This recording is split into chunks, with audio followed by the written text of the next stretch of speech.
토트넘 핫스퍼와 AS 로마의 대결은 2-2로 끝나며 표면적으로는 평범한 경기처럼 보였지만 이날의 진짜 하이라이트는 프랑스 축구 전설 티에리 앙리의 충격적인 발언이었습니다. 그는 손흥민이 달리기를 멈추자마자 토트넘은 즉시 다른 팀으로 변했다 고 언급하며 손흥민의 존재가 팀의 운명을 결정짓는다는 날카로운 평가를 내렸습니다. 그의 발언은 과장된 찬사로 들릴 수도 있지만 경기 흐름과 통계가 이를 뒷받침하며 냉혹한 현실을 드러냅니다. 손흥민의 영향력, 통계가 말하다. 토트넘은 로마와의 경기에서 압박감 속에서도 높은 기대를 받으며 경기에 임했습니다. 하지만 주축 선수들의 부상과 피로 누적 속에서 손흥민은 그들의 중심축 역할을 또다시 증명했습니다. 전반전 동안 손흥민이 그라운드에 있을 때 토트넘은 64%의 볼점유율을 기록하며 경기를 지배했습니다. 13번의 슈팅 중 4번의 결정적인 기회는 모두 손흥민이 기여하거나 관여한 장면이었습니다. 특히 경기 시작 5분 만에 페널티킥을 성공시키며 팀의 선제골을 안긴 장면은 손흥민의 리더십과 침착함을 보여주는 사례였습니다. 그러나 손흥민이 체력 저하로 인해 하프타임 이후 공격적인 움직임을 줄이자 토트넘의 흐름은 급격히 변했습니다. 볼점유율은 하락했고 공격 전개는 단조로워졌으며 결정적인 찬스는 로마에게 넘어갔습니다. 이는 앙리가 말한 달리기를 멈춘 순간이 단순히 주관적 감상이 아니라 경기 흐름의 변화를 날카롭게 짚어낸 평가임을 보여줍니다. 티에리 앙리의 발언, 왜 중요한가?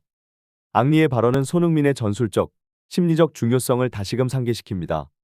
그는 단순히 득점을 만드는 선수에 그치지 않고 팀 전체를 이끄는 에너지와 공간 창출 능력을 통해 동료들에게 기회를 제공하는 핵심입니다.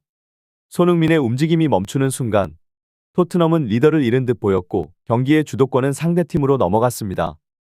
이와 같은 평가 속에는 단순히 손흥민 개인의 역할뿐 아니라 팀의 전술적 의존도가 지나치게 높다는 점에 대한 경고가 포함되어 있습니다. 만약 손흥민이 부상이나 부진으로 인해 제 몫을 다하지 못할 경우 토트넘은 대안 부재로 인해 고전할 가능성이 크다는 것을 암시합니다.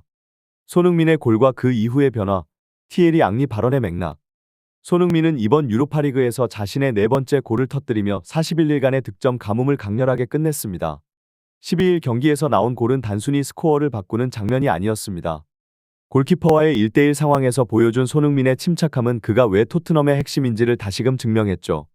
그러나 그의 교체 이후 경기의 판도는 극적으로 변했습니다. 77분 손흥민이 벤치로 물러나자 토트넘의 경기력은 급격히 하락했습니다.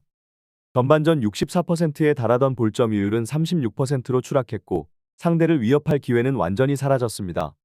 마치 팀 전체의 동력이 손흥민과 함께 그라운드를 떠난 듯했습니다. 결국 로마는 경기 막판 동점골을 터뜨리며 토트넘의 승리를 가로막았습니다. 앙리의 분석, 손흥민 없는 토트넘은 다른 팀.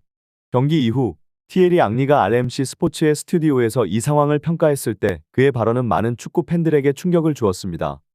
그는 손흥민이 달리기를 멈추자마자 토트넘은 완전히 다른 팀이 되었다 고 지적하며 손흥민의 부재가 팀의 경쟁력을 어떻게 약화시키는지를 강조했습니다. 앙리의 분석은 통계를 넘어 경기장에서 느껴지는 감각적인 변화를 담고 있었습니다. 손흥민은 단순히 득점과 어시스트로 팀에 기여하는 것을 넘어 그의 움직임 자체가 전술적 허브 역할을 합니다. 손흥민이 만들어내는 공간, 상대 수비를 교란시키는 움직임은 토트넘이 공격에서 다양성을 유지할 수 있는 원천입니다. 그의 교체 이후 토트넘은 더 이상 그런 창의적인 플레이를 보여주지 못했습니다. 전반전과 후반전, 그 극명한 대조. 손흥민이 출전한 전반전에서 토트넘은 마치 거대한 파도를 탄 듯한 활력을 보여주었습니다. 빠른 템포, 높은 볼점유율, 그리고 상대를 압도하는 움직임이 돋보였죠. 하지만 후반전, 손흥민의 교체 이후 토트넘은 흐름을 완전히 잃었습니다. 이는 단순히 체력적인 문제가 아니라 팀의 중심축이 사라졌을 때 조직력과 정신력이 얼마나 취약해질 수 있는지를 보여주는 사례였습니다. 손흥민 없는 토트넘은 앙리의 말처럼 마치 무너진 성벽처럼 보였고 이러한 의존도는 팀 전술의 취약점을 고스란히 노출시켰습니다. 손흥민의 무게와 앙리의 직원, 토트넘의 한계를 비추다. 티에리 앙리는 토트넘과 로마의 경기 후 스튜디오에서 매우 심도 있는 분석을 내놓았습니다. 그의 발언 중 가장 인상적인 한 줄은 바로 손흥민이 달리기를 멈추자마자 토트넘은 즉시 두 팀이 되었다 라는 말이었습니다. 이는 단순한 찬사가 아니었습니다. 손흥민이 토트넘 전술의 중심이자 그들의 생명선임을 강조하며 팀이 한 선수에게 지나치게 의존하고 있는 현실을 날카롭게 짚어냈습니다. 손흥민의 전반전, 통계와 임팩트의 조화. 앙리의 분석에 따르면 전반전 동안 손흥민은 단순히 득점을 넘어서 토트넘의 전술적인 심장을 담당했습니다. 페널티킥으로 터뜨린 선제골은 그의 결정력과 리더십을 보여주는 상징적 장면이었지만 통계는 그의 더 깊은 가치를 말해줍니다. 10번의 위험한 패스. 이는 단순히 찬스를 창출하는 것을 넘어 로마 수비를 끊임없이 불안하게 만들었습니다. 3번의 압박 성공. 상대를 끌어내고 수비를 깊이 물러나게 하며 경기 공간을 넓히는 핵심 역할을 했습니다. 수비 가담. 위협적인 공격뿐 아니라 중원과 수비에서의 헌신으로 팀의 균형을 맞췄습니다. 앙리는 이를 두고 그라운드에서 누구도 따라할 수 없는 일이라 표현했습니다.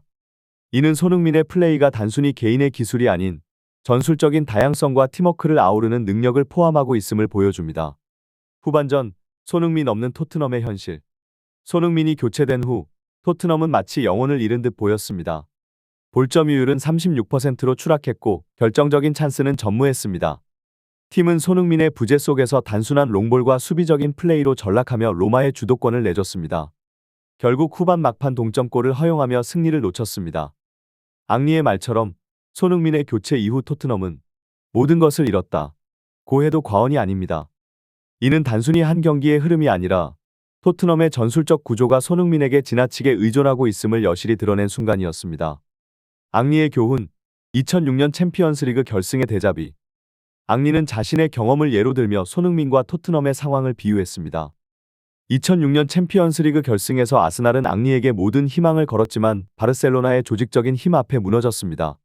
그는 이 경기에서 한 명의 스타로는 팀 전체를 지탱할 수 없다는 축구의 냉혹한 현실을 깨달았다고 고백했습니다. 손흥민 역시 현재 비슷한 상황에 처해 있습니다. 그는 자신의 기량과 리더십으로 토트넘을 지탱하고 있지만 축구는 본질적으로 11명이 함께 만들어가는 경기입니다. 팀이 손흥민 한 사람의 역량에 기대는 순간 그것은 한계에 직면할 수밖에 없습니다. 손흥민의 천재성과 토트넘의 절망. 앙리와 라니에리가 지적한 팀의 숙제. 손흥민은 토트넘의 심장이자 지휘자입니다. 그는 단순히 득점 기계를 넘어 경기의 리듬을 조율하고 상대를 압박하며 자신의 움직임 하나로 전술적 해법을 제시하는 선수입니다. 그러나 이와 같은 천재성을 가진 선수조차 무제한의 체력을 갖고 있는 것은 아닙니다.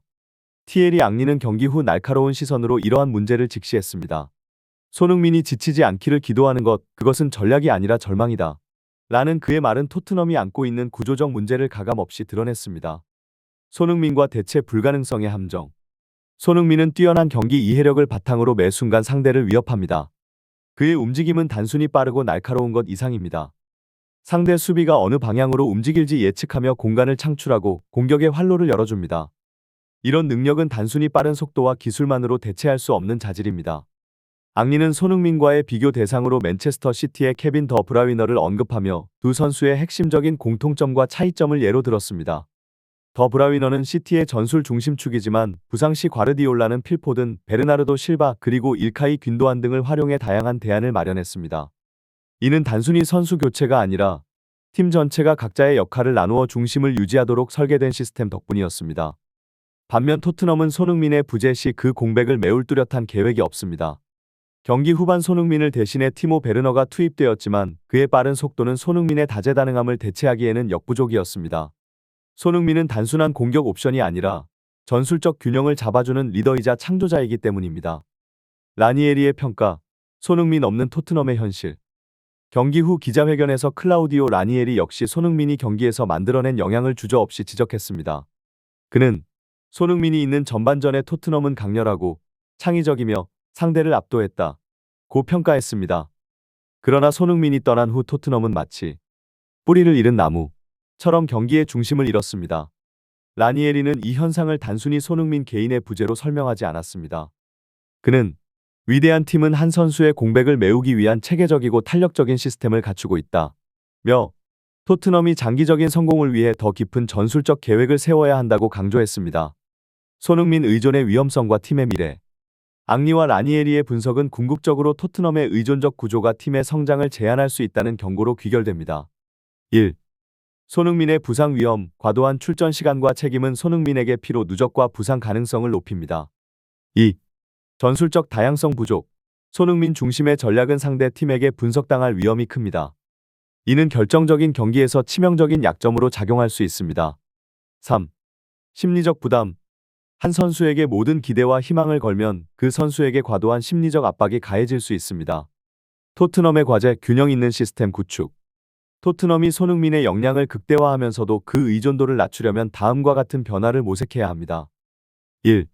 선수 로테이션 강화. 손흥민의 체력을 관리하고 부상을 예방하기 위해 더 균형 잡힌 로테이션 전략이 필요합니다. 2. 중원의 창의성 강화. 손흥민의 부담을 덜기 위해 중원에서 창의적으로 경기를 풀어나갈 수 있는 선수 발굴이 시급합니다. 3. 다차원적 공격 전개. 손흥민 외에도 상대를 위협할 수 있는 다양한 공격 옵션을 개발해야 합니다. 이는 단순한 개인의 기량이 아닌 팀 전체의 전술 변화가 요구됩니다.